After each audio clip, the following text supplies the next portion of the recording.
नीति वचन 4:23, इसमें मन लिखा है, या इंग्लिश सेज हार्ट। सबसे अधिक अपने मन की रक्षा कर। इसका मतलब परमेश्वर ये नहीं कह रहा बाकी चीजों की रक्षा मत कर, बाकी चीजों की रक्षा कर, मगर सबसे बढ़कर अपने मन की रक्षा कर। क्यों? क्योंकि जीवन का मूल स्रोत यही है।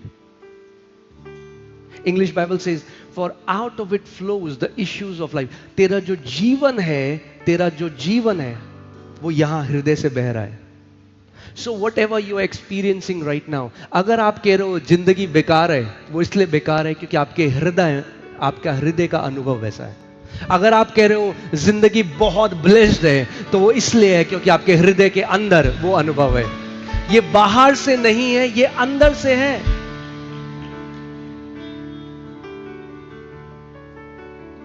दैट्स वाई मैं कभी जब ट्रैवल करता हूं, मैं कई उन लोगों के साथ बैठता हूं जो बहुत अमीर हैं और बहुत मेस्ड अप हैं, डिप्रेस्ड हैं, दुखी हैं।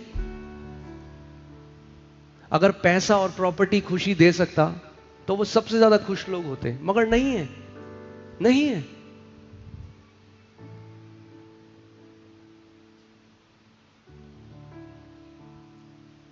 Above all things, guard your heart. So,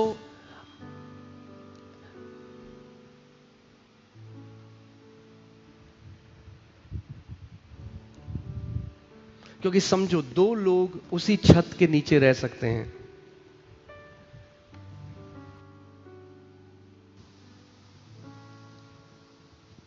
दो लोग उसी छत के नीचे रह सकते हैं, मगर एक का अनुभव बिल्कुल अलग हो सकता है और दूसरे का अनुभव बिल्कुल, एक डिप्रेशन में हो सकता है और एक मतलब उसे मजा आ रहा है, वो कह रहा है क्या ब्लेस जिंदगी है परमेश्वर, और दूसरा व्यक्ति डिप्रेशन में हो सकता है। ऐसा कैसे है कि दो लोग उसी छत के नीचे रह रहे हैं, वही खाना खा रहे हैं, वही चीजें देख रहे हैं अपने आसपास की, और एक आनंद से भरा हुआ है और एक डिप्रेशन में है? क्यों? क्योंकि हृदय दिक्कत है। क्योंकि हृदय के अंदर उठने बैठने वाले जो विचार हैं वो तय करते हैं कि आपका अनुभव इस पृथ्वी पर कैसा होगा। अब जो डिप्रेस्ड है उसके अंदर वही विचार चल रहे हैं, जो खुश है उसके अंदर अलग विचार चल रहे हैं।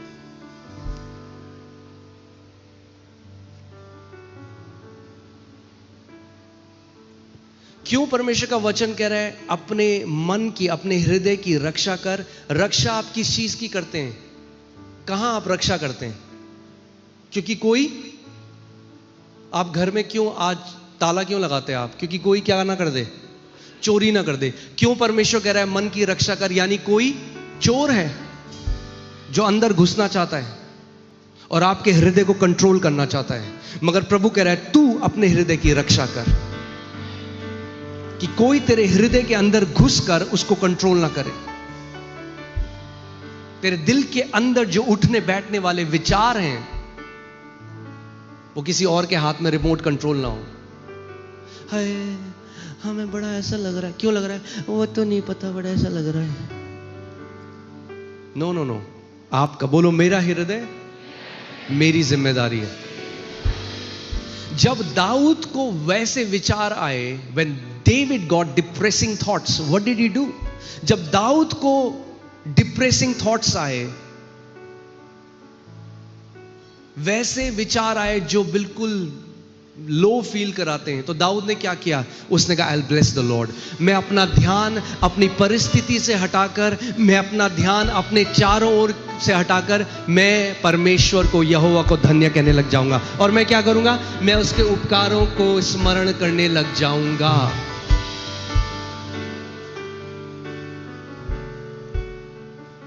Do you know if you don't remember what the Lord has done for you, your love for Him will grow cold? अगर आप नहीं बार बार याद करोगे कि परमेश्वर ने आपके लिए क्या किया है, तो आपका प्रेम परमेश्वर के लिए ठंडा पड़ने लग जाएगा और आप प्रेमी से क्या बन जाओगे?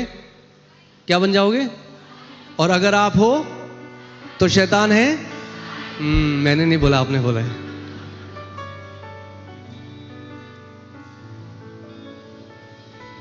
ओके, ठीक है, चले वचन में।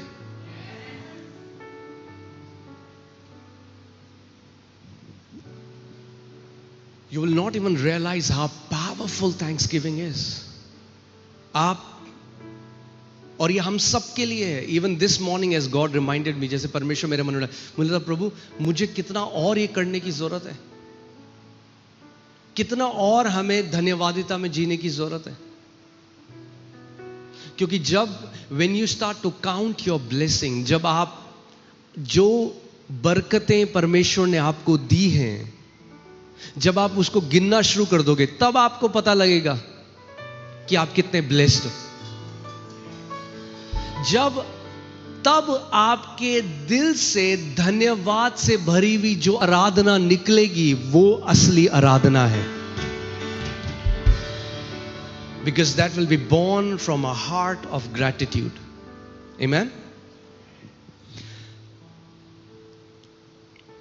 पहला थेसलोनियंस, 1 Thessalonians 5:16 to 18, पहला थेसलोनिको 5:16 से 18, Rejoice always, pray without ceasing, in everything give thanks, for this is the will of God in Christ Jesus for you. कई लोग बोलते हैं ना, आपको मिलेंगे कई लोग, हमें तो बहुत मिलते हैं, जो कहते हैं परमेश्वर की इच्छा क्या है मेरे लिए। सुना आपने? मैं जानना चाहता हूं प्रभु की इच्छा क्या है, प्रभु की इच्छा क्या है मेरे लिए। चलो मैं आज प्रभु की इच्छा बताता हूं आपके लिए। सदा आनंदित रहो। अपने पड़ोसी को बोलो, सदा आनंदित रहो। कब आनंदित रहना है? सदा, यदा यदा ही सदा रहो आनंदित। आमीन। कब रहना आनंदित? सदा। That's the will of God for you, that you will rejoice at all times. Okay, now let me tell you one thing. We don't rejoice by emotion, we rejoice by faith. हम लोग भावनाओं में आकर नहीं आनंदित होते, हम विश्वास से आनंदित होते हैं। भावना बाद में पीछे आ जाती हैं।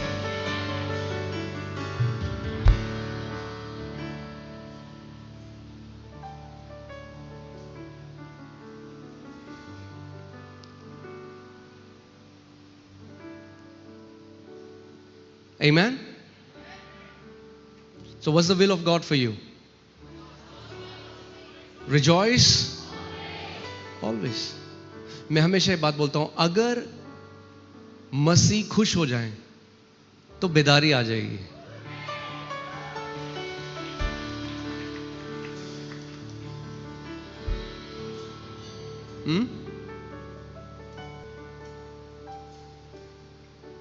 अगर कोई मीटिंग हो रही है, सारे लोग रो रहे हैं, तो लोग कहते हैं वाह क्या प्रभु का आत्मा मूव कर रहा था, सारे रो रहे थे।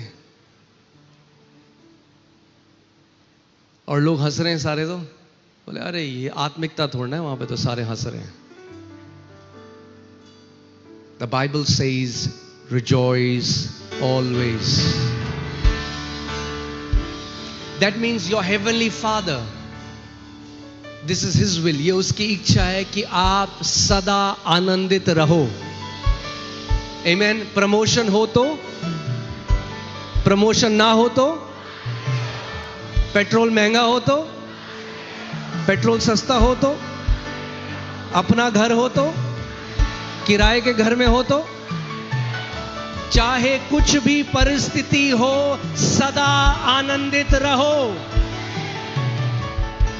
क्योंकि हमारा आनंद इस क्षण भर की परिस्थितियों से नहीं आता, हमारा आनंद अड़िग है उस बलिदान में जो मसीह यीशु ने आपकी और मेरे लिए करा है।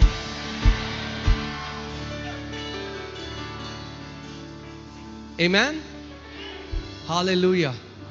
और इसलिए आनंदित रहो क्योंकि तुम्हारा नाम जीवन की पुस्तक में लिखा गया है, जिसकी कोई कीमत नहीं। इलॉन मस्क भी नहीं लिखवा सकता अपना नाम, पैसों से नहीं खरीदा जा सकता।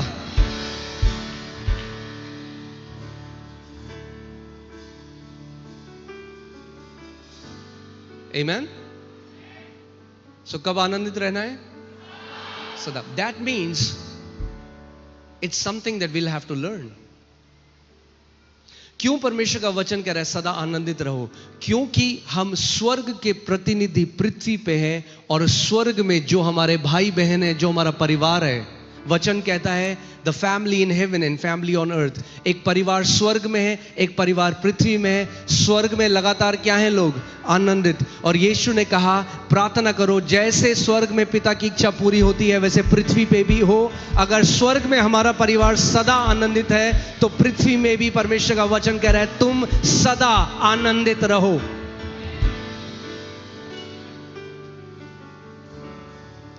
क्या उसने ये कहा सदा आनंदित तब रहना जब अच्छी चीजें हो तुम्हारे साथ? No. That means our rejoicing is not depending on our external circumstances.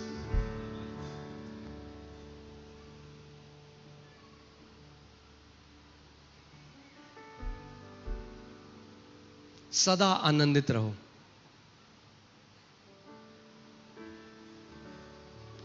कब आप आनंदित रह सकते हो सदा? जब बार बार आपका ध्यान उस चीज में जाता है जो मसीह ने आपके लिए किया है.